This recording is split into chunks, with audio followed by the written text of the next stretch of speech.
The fluorescent lights hummed their monotonous tune across the polished floors of Naval Special Warfare Command headquarters, casting harsh shadows that danced around the figure pushing a mop bucket down the corridor. Lieutenant Commander Kestrel Dustmup Thorne moved with practiced efficiency, her weathered hands gripping the handle as she navigated between the legs of Navy SEALs who barely acknowledged her presence. To them, she was invisible, just another member of the cleaning crew, someone whose existence only registered when trash needed emptying or coffee spills required attention. But 36 hours ago, everything had been different. The secure briefing room had buzzed with nervous energy as Admiral Richardson spread satellite imagery across the mahogany table. 12 of the Navy's most elite operators leaned forward, studying the grainy photos of a compound nestled in the mountains of northern Afghanistan. Intelligence suggested a high-value target, a bomb maker responsible for 17 American deaths, was holed up inside with enough explosives to level a city block. "Gentlemen," Richardson had said, his voice carrying the weight of command, "this is Operation Nightfall. We insert at 300 hours, extract before dawn. Clean, quick, surgical." The mission had been textbook perfect until it wasn't. Radio silence at the extraction point. No contact for 18 hours. 12 of America's finest vanished into the Hindu Kush like smoke in the wind. The Pentagon's emergency response had been swift and predictable. Deploy more assets, saturate the area with drones, throw technology at the problem until it yielded answers. Now, as Kestrel wrung dirty water from her mop, she listened to the fragments of conversation drifting from the command center. Search patterns, satellite sweeps, heat signatures that might be bodies, might be cooking fires, might be nothing at all. The same tactics that had failed 100 times before in those unforgiving mountains, where shadows swallowed helicopters and silence could mean death or salvation. She paused outside the briefing room door, her reflection caught in its polished surface. 42 years old, gray streaking through hair pulled back in a regulation bun, uniform bearing the simple stripes of enlisted personnel. No wings, no trident, no outward sign of the 8 years she'd spent dancing with death in an FA-18 Super Hornet, or the classified missions that had earned her a call sign spoken only in whispers. Inside the room, voices rose in frustration. Time was bleeding away, and with it, the lives of 12 good men. Kestrel's fingers tightened on the mop handle as she heard a colonel's voice cut through the debate. "We need someone who knows those mountains, someone who's been there." The words hung in the air like a challenge, and for the first time in 2 years, Kestrel felt her pulse quicken with something other than resignation. The transformation hadn't happened overnight. 3 years ago, Lieutenant Commander Kestrel Thorne had been one of the Navy's most decorated fighter pilots, her FA-18 Super Hornet cutting through hostile skies over Syria like a silver blade. Her record was impeccable: 47 combat missions, 16 confirmed kills, 0 losses under her command. But records, she'd learned, meant nothing when politics entered the cockpit. The incident over Aleppo had been textbook, a split-second decision that saved 3 Marines pinned down by enemy fire. Her missiles had found their targets with surgical precision, eliminating the threat and opening an escape corridor. The after-action report praised her judgment. The media called her a hero. The Pentagon, faced with public scrutiny over a bombing that had claimed civilian lives 2 weeks earlier, needed a scapegoat. The investigation had been thorough, professional, and ultimately meaningless. No wrongdoing found, no rules violated, no orders disobeyed. But the whispers had started anyway, questions about her judgment, her aggression, her fitness for command.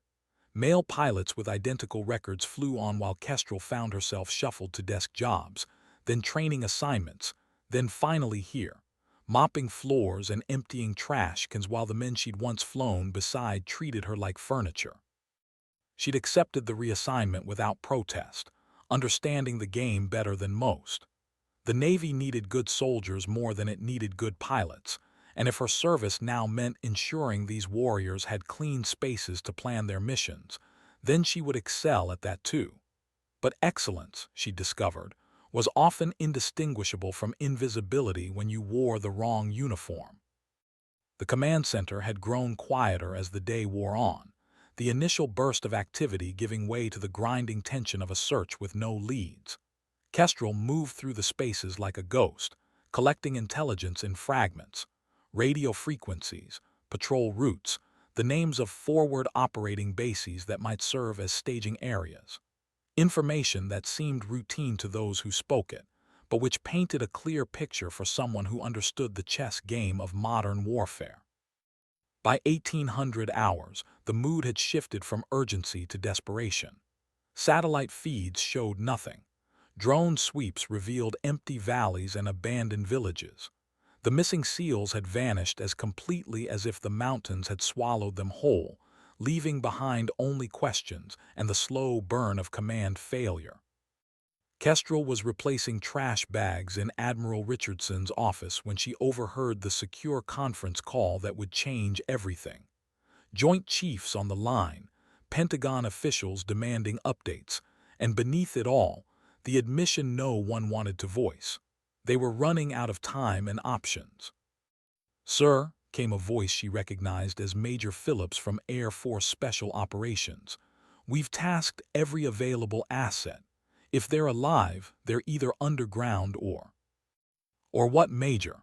Richardson's voice carried an edge sharp enough to cut steel. The silence stretched long enough for Kestrel to finish her work and move toward the door.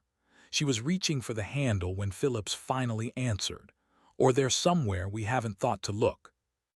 The secure phone line crackled with the voice of Admiral Richardson, his frustration bleeding through the encrypted connection like acid through metal. Kestrel had paused in the hallway, her maintenance cart providing perfect camouflage as she absorbed every word of the conversation that would determine whether 12 SEALs lived or died.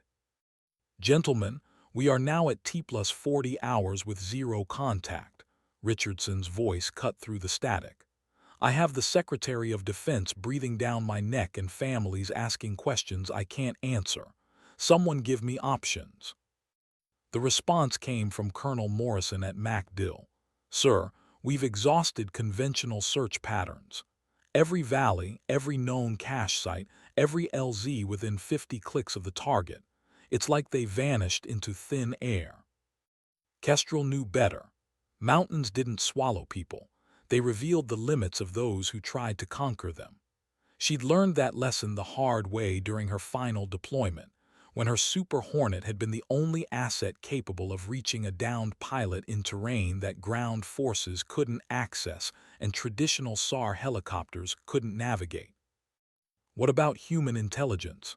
This from a CIA voice she didn't recognize. "Local assets, tribal contacts." "Negative. The region's been dark since the Taliban pushed through last winter. No reliable contacts, no safe houses, no infrastructure." Kestrel continued down the hallway, her mind automatically processing the tactical picture they were painting. Rugged terrain, no local support, enemy presence unknown but assumed hostile. The kind of mission that required someone who understood both the capabilities and limitations of modern military technology, someone who knew when to rely on satellites and when to trust instinct. The conversation followed her as she moved between offices, collecting fragments of intelligence like pieces of a puzzle. Weather reports showing deteriorating conditions in the target area. Fuel calculations that put maximum search time at 6 more hours before aircraft had to return to base. Medical assessments suggesting that wounded personnel might not survive another night in the mountains. By 2000 hours, the building had grown quiet except for the essential personnel manning the command center. Kestrel made her final rounds, ensuring that coffee stations were stocked and secure documents were properly shredded. It was mundane work, the kind that let her mind process the larger tactical picture while her hands performed routine tasks. She was emptying the last waste basket when her radio crackled to life, not her maintenance radio, but the emergency frequency she still monitored out of habit. The voice was weak, distorted by atmospheric interference and distance, but unmistakably human. Any station, this is Trident 77. Request immediate assistance." Kestrel froze, her hand tightening on the radio as she strained to hear through the static. Trident 77 was the call sign for the missing SEAL team leader. After 42 hours of silence, Chief Petty Officer Martinez was alive and trying to communicate. The transmission cut out, leaving only the hiss of empty air and the sudden thunder of Kestrel's heartbeat. The radio fell silent, but Kestrel's mind raced with possibilities. She knew that frequency, a backup channel used for covert communications, one that required specific knowledge to access and monitor. The fact that Martinez was using it suggested either desperation or tactical awareness that his standard comms were compromised. Either way, it meant the team was alive and trying to get home. She moved quickly through the empty corridors toward the command center, her cleaning cart forgotten as training reasserted itself over routine. The night watch officer looked up in surprise as she entered, his expression shifting from annoyance to confusion as she spoke with the crisp authority of her former rank.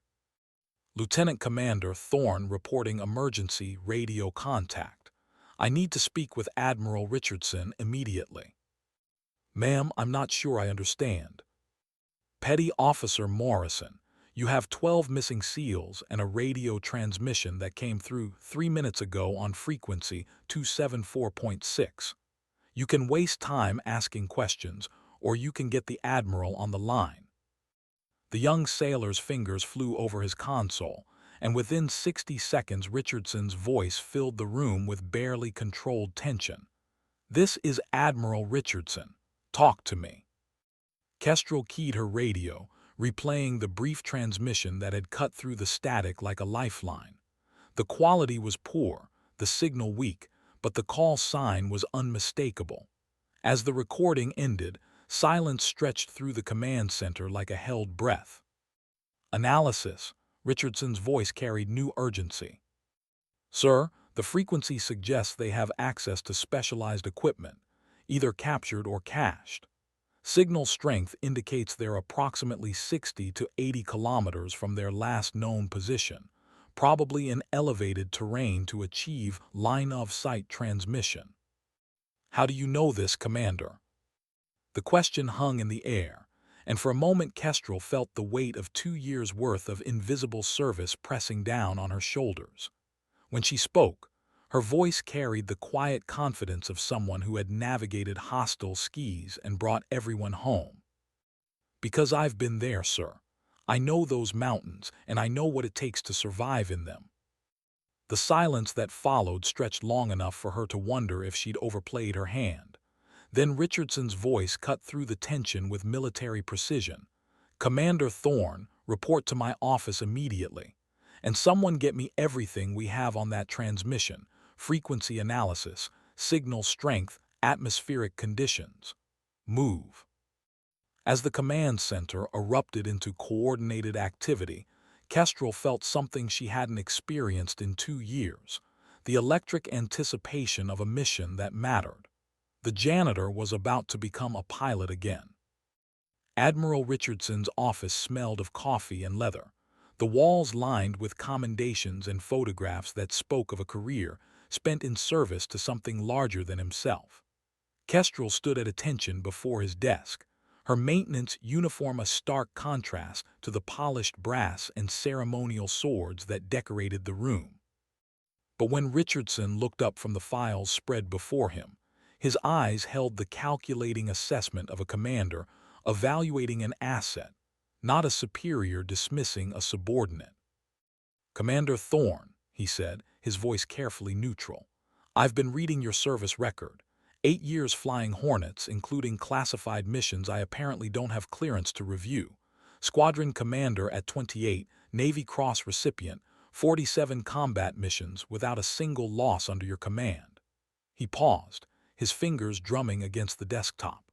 "So explain to me how one of the Navy's most decorated pilots ended up pushing a mop in my headquarters." The question carried weight beyond its words, and Kestrel recognized the test inherent in Richardson's tone. She could deflect, minimize, or offer the sanitized version that protected careers and reputations. Instead, she chose the truth. I made the right decision at the wrong time, sir. 3 Marines are alive because I eliminated a threat that intelligence later determined had civilians in proximity. The mission was successful, the rules of engagement were followed, and the Pentagon needed someone to blame for bad optics. Richardson's expression didn't change, but something shifted in his posture, a subtle relaxation that suggested her honesty had passed his evaluation. He closed the file and leaned back in his chair, studying her with the intensity of a man accustomed to making life-and-death decisions based on incomplete information. The transmission you intercepted, you said you've been in those mountains. When? Classified mission, sir. 2019. SAR operation for a downed F-16 pilot. Spent 72 hours providing close air support for the extraction team while navigating terrain that ground radar couldn't penetrate and satellites couldn't map in real time. And you brought him home? Yes, sir. Richardson stood and moved to the window, where the lights of Norfolk Naval Base stretched toward the horizon like fallen stars. When he spoke, his voice carried the weight of command decision. Commander, I have 12 of the Navy's finest missing in terrain that's eating our technology for breakfast. Every conventional asset I deploy comes back empty, and we're running out of time before this becomes a recovery operation instead of a rescue. He turned to face her, his expression grave. I need someone who knows those mountains, who understands unconventional warfare, and who can think beyond our standard playbook. Are you that someone? Kestrel felt the familiar surge of adrenaline that preceded every combat mission. The moment when preparation met opportunity and hesitation could mean the difference between success and failure. When she spoke, her voice carried the quiet confidence of someone who had danced with death and emerged victorious. Yes, sir, I am. The transformation began with a phone call that echoed through the corridors of Naval Special Warfare Command like a controlled detonation. Within minutes of Richardson's decision, the building that had ignored Kestrel for 2 years suddenly moved with the focused energy of a military organization preparing for combat operations. Her maintenance uniform was replaced by flight gear retrieved from storage. Her dormant security clearances reactivated with keystrokes that unlocked databases and communication channels. But the real change was subtler, visible in the way personnel who had looked through her for months now watched her movements with the heightened attention, reserved for someone whose expertise might determine mission success.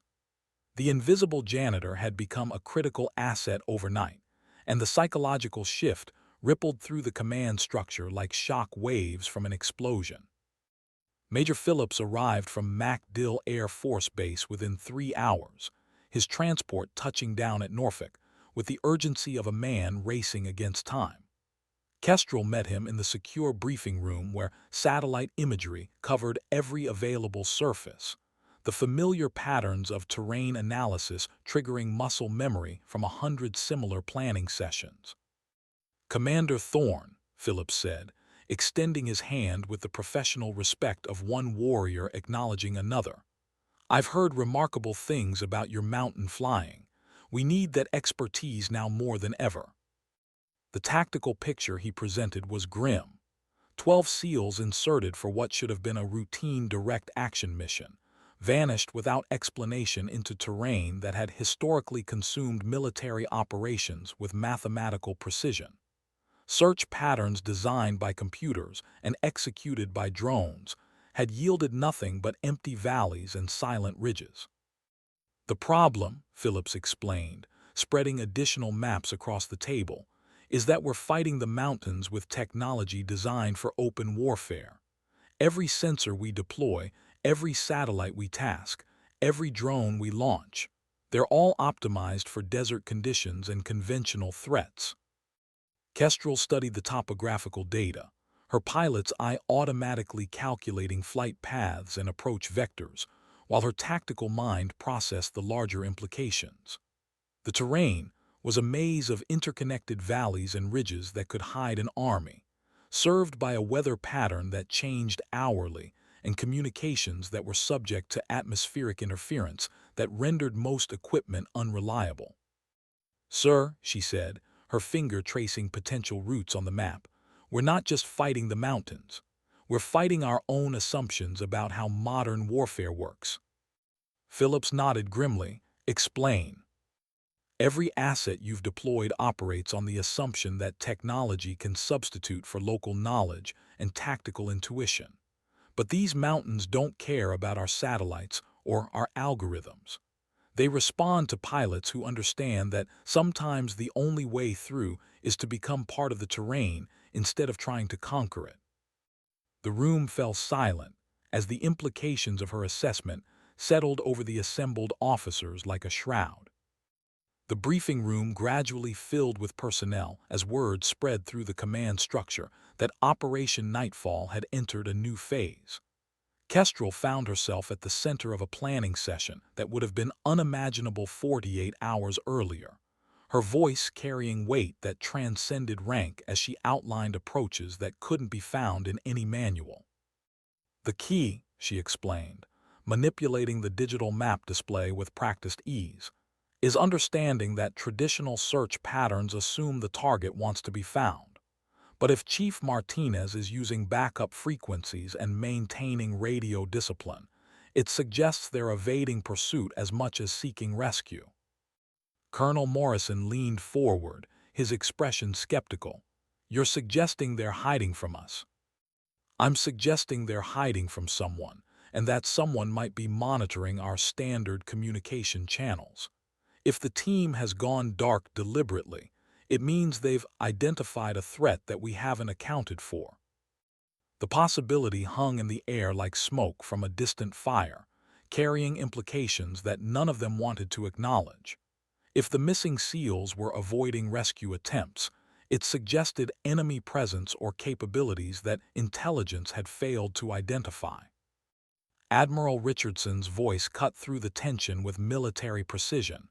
"Commander Thorne, if you were leading this search, what would you do differently?" Kestrel moved to the large-scale map, her finger tracing flight paths that curved around terrain features like water flowing around stones. "Sir, I would stop looking for where they are and start looking for where they're going. 12 SEALs don't just disappear, they adapt. If conventional extraction is impossible, they'll improvise alternate routes to friendly territory. And you know these routes." "I know the terrain, the weather patterns, and the tactical considerations that would drive their decision-making. Give me an aircraft and authorization to deviate from standard search protocols, and I can find them."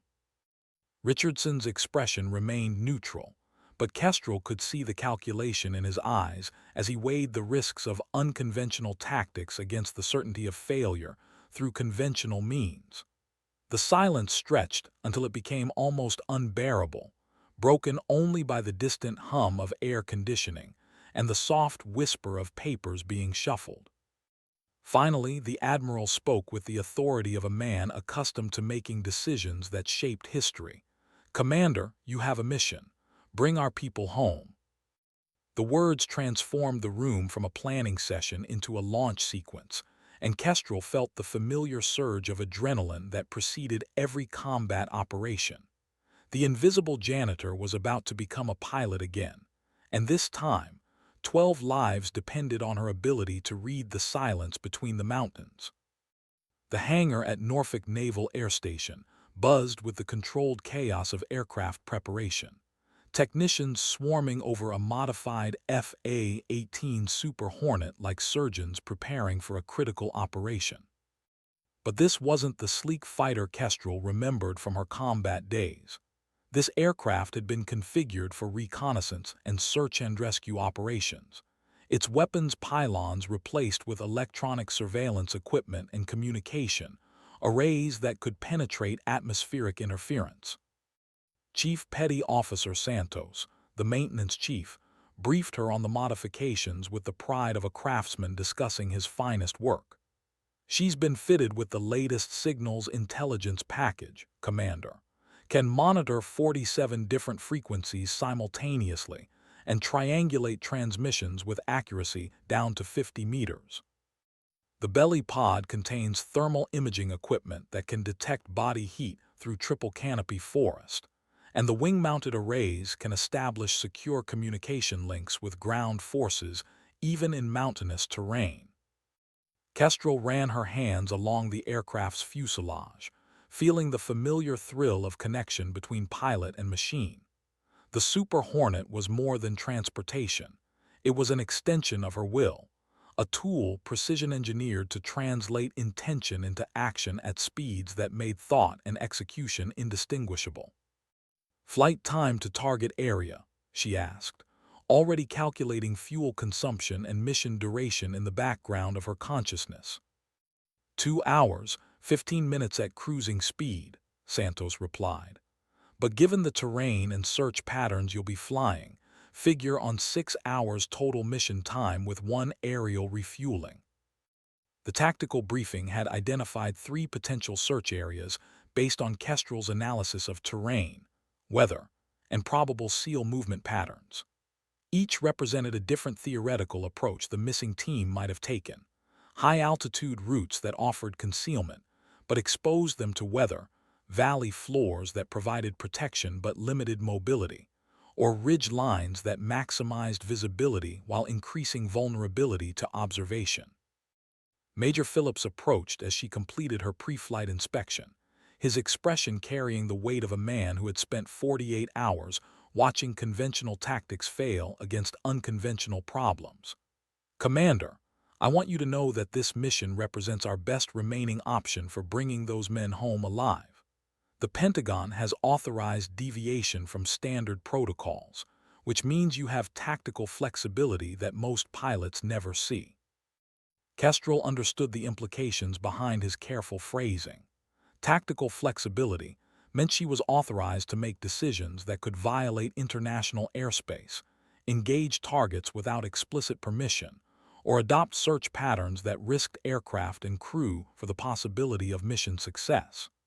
It was the kind of authorization that ended careers if missions failed and created legends if they succeeded. "Sir," she replied, her voice carrying the quiet confidence of someone who had navigated similar decisions before. "Understood. I'll bring them home." The climb to altitude revealed the world in the stark clarity that only aviators truly understand. The curve of Earth's horizon, the impossibly deep blue of high-altitude sky, the sense of existing between elements in a realm where human limitations dissolve into pure capability. Kestrel's Super Hornet cut through the thin air at 35,000 feet, its engines singing the song of controlled combustion that had powered her through 47 previous combat missions. But this flight was different. Instead of seeking targets to destroy, she was hunting for voices in the static, searching for the electronic signature that would lead her to 12 men who had vanished into terrain that ate conventional search efforts like darkness consuming light.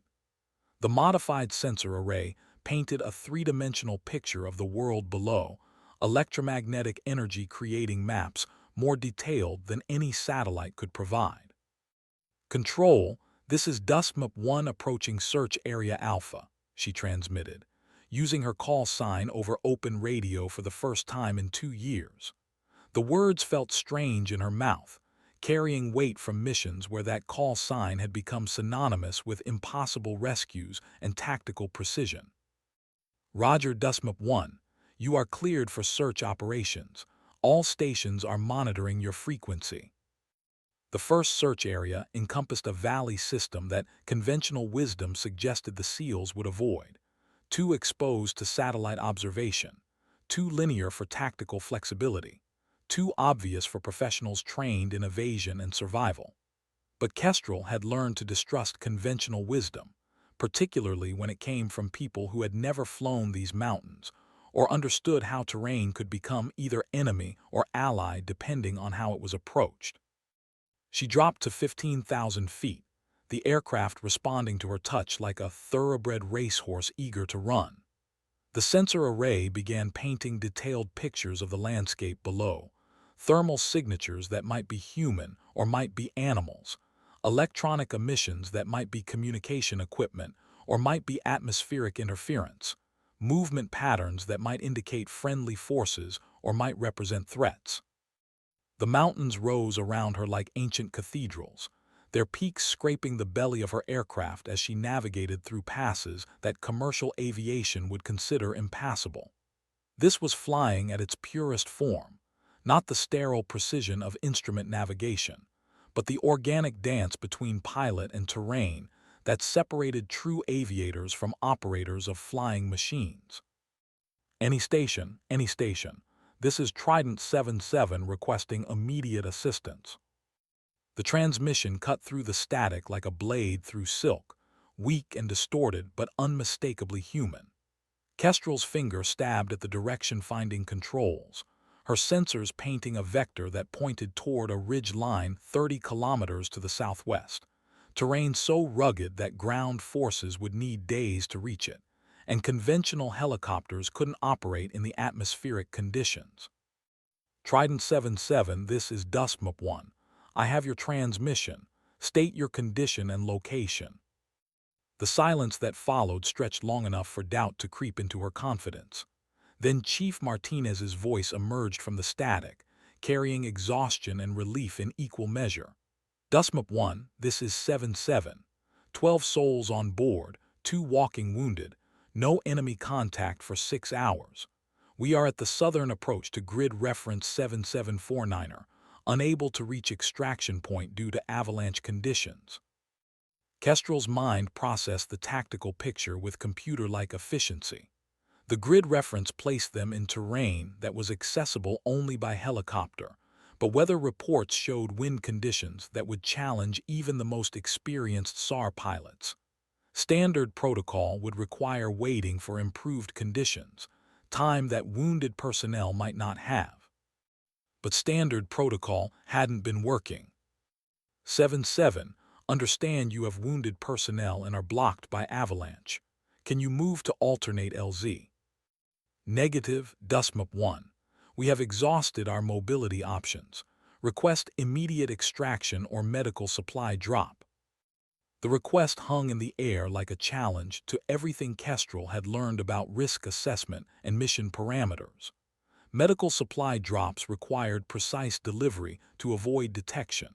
Helicopter extraction required weather conditions that didn't exist, and ground evacuation required time that circumstances wouldn't permit. Unless someone was willing to attempt the impossible. The ridgeline stretched below her like the spine of some primordial beast, its contours carved by millennia of wind, and weather into formations that defied conventional aviation wisdom. Kestrel studied the terrain through her sensors, her pilot's eye automatically calculating approach angles and wind patterns, while her tactical mind processed the larger implications of what Chief Martinez was requesting. Medical supply drop in mountainous terrain required precision that bordered on the supernatural, too high, and the supplies would scatter across kilometers of inaccessible landscape, too low, and the aircraft would become vulnerable to ground fire or catastrophic weather. The margin for error was measured in meters, with consequences for failure that could transform a rescue mission into a recovery operation. 7-7, I have visual on your grid reference. Terrain analysis shows limited drop opportunities. Can you provide smoke or signal for target marking? Negative, Dustmap 1. Smoke would compromise our position if hostiles are in the area. Request you use electronic signature for delivery confirmation. The challenge was evident in Martinez's careful phrasing. He was asking her to deliver life-saving supplies to a location she couldn't visually identify, using only electronic navigation in terrain that played havoc with GPS signals, and where atmospheric conditions could shift aircraft position by hundreds of meters without warning. Kestrel banked her Super Hornet into a descending spiral, trading altitude for the precision that only came from close observation. At 8,000 feet, the mountain peaks seemed close enough to touch, their rocky surfaces streaming past her canopy with hypnotic intensity. The sensor array painted a three-dimensional map of the terrain below, identifying potential drop zones that existed more in theory than practical application. Control, this is DUSMIP-1 requesting emergency supply drop authorization. 12 souls require immediate medical assistance at coordinates I am marking now. Admiral Richardson's voice cut through the radio chatter with command authority. DUSMIP-1, you are authorized for emergency drop. All stations will clear the frequency for your approach.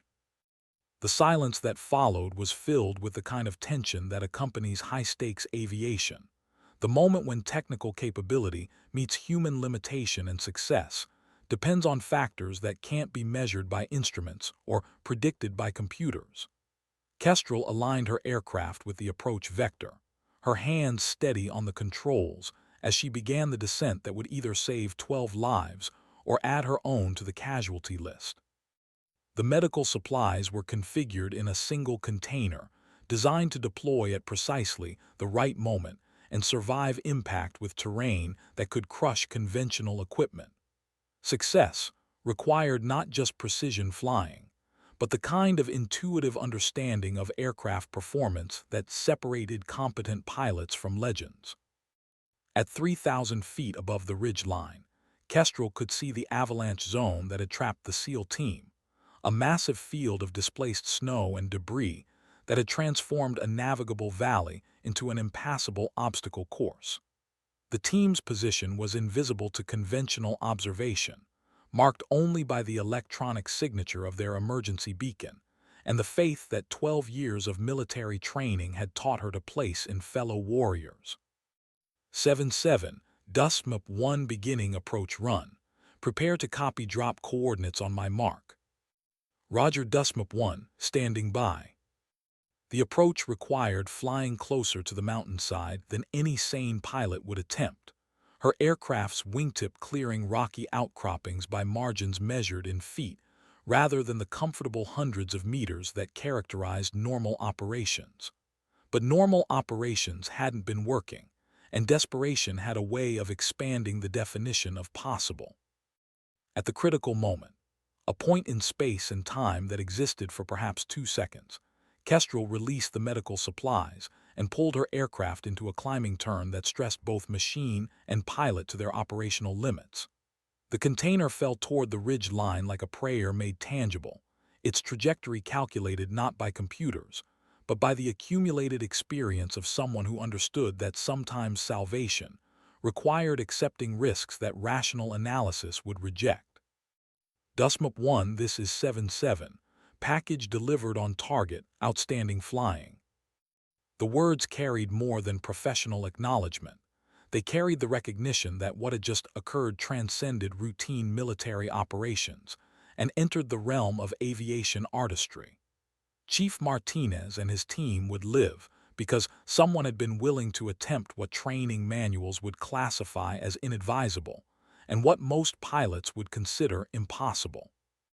But as Kestrel climbed away from the ridge line, her satisfaction was tempered by the knowledge that medical supplies were only a temporary solution. The SEAL team was still trapped in terrain that conventional extraction methods couldn't reach, and weather reports suggested conditions would deteriorate rather than improve over the next 48 hours. Bringing them home would require something more than precision flying. It would require a miracle disguised as tactics. The return flight to Norfolk provided time for Kestrel to process the tactical implications of what she discovered. The SEAL team was alive but immobilized, trapped in terrain that challenged every conventional extraction method the military possessed. Weather patterns were deteriorating, enemy presence remained unknown but probable, and the window for successful rescue was closing with each hour that passed. But most significantly, she had re-established contact with 12 men who had been written off as casualties by everyone, except the commanders who refused to abandon them. The medical supply drop had bought time, but time without action was merely a countdown to tragedy unless someone could devise an extraction plan that transcended normal operational parameters. The secure briefing that followed her landing brought together personnel from across the military spectrum: Navy SEALs who understood ground tactics, Air Force pilots who specialized in mountain flying, Marine Corps officers experienced in unconventional warfare, and intelligence analysts who could provide context for the threats the team might be facing. Admiral Richardson presided over the session with the focused intensity of a commander who understood that the next few hours would determine whether Operation Nightfall ended in triumph or became another case study in the limitations of modern military power. "Commander Thorne," he began, his voice carrying the weight of command decision, "your successful supply drop has confirmed the team's location and bought us operational time. Now I need your assessment. Can we extract them?" The question hung in the air with the gravity of a life-and-death decision that would ripple through the chain of command regardless of the answer.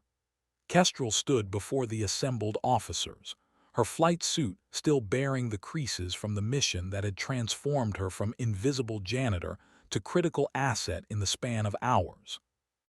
"Sir," she replied, her voice carrying the measured confidence of someone who had spent the last 3 hours calculating possibilities that existed at the intersection of physics and audacity.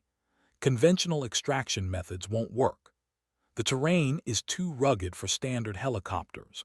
Weather conditions eliminate aerial insertion of additional personnel, and ground approaches would require resources and time that circumstances don't permit."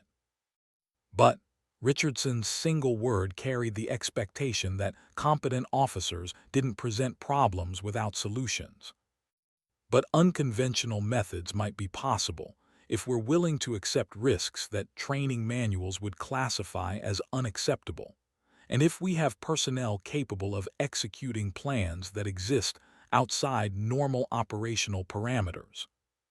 The silence that followed was filled with the kind of tension that accompanies moments when careers are made or destroyed by single decisions. Richardson's expression remained neutral, but Kestrel could see the calculation in his eyes as he weighed the risks of unconventional tactics against the certainty of failure through conventional means. Finally, he spoke with the authority of a man accustomed to making decisions that shaped history. "Commander, present your recommendation." The plan Kestrel outlined over the next 20 minutes challenged every assumption about risk assessment and operational feasibility that defined modern military aviation. It required aircraft performance at the edge of design specifications, pilot skills that existed in perhaps a dozen individuals worldwide, and tactical coordination that would strain communication systems designed for conventional warfare. "The approach," she explained, manipulating the digital display to show flight paths that curved around terrain features like water flowing around stones, "requires using the mountains as concealment rather than obstacles. Instead of fighting the terrain, we become part of it, flying so close to the surface that radar signatures disappear into ground clutter and visual detection becomes impossible until extraction is already in progress." Colonel Morrison leaned forward, his expression skeptical. "Commander, what you're describing isn't extraction, it's controlled aviation suicide. No helicopter can maintain stable hover in those wind conditions, and the approach angles you're showing would require pilot skills that simply don't exist." Kestrel met his gaze with the quiet confidence of someone who had spent 8 years proving that the impossible was simply another word for untested. "Sir, you're correct that conventional helicopters and standard pilots can't execute this mission, but unconventional aircraft with exceptional pilots might be able to accomplish what training manuals say can't be done. And you know such pilots." Her smile carried the weight of classified missions and achievements that would never appear in official records. "Sir, you're looking at one." The transformed briefing room buzzed with the controlled energy of military personnel processing a plan that redefined their understanding of operational possibilities. Kestrel's proposal required not just exceptional flying skills, but aircraft modifications that would push engineering tolerances beyond their intended limits and coordination between air and ground elements that had never been attempted in mountainous terrain. Major Phillips studied the tactical display with the focused intensity of someone whose experience in special operations had taught him to recognize the difference between innovative tactics and elaborate suicide.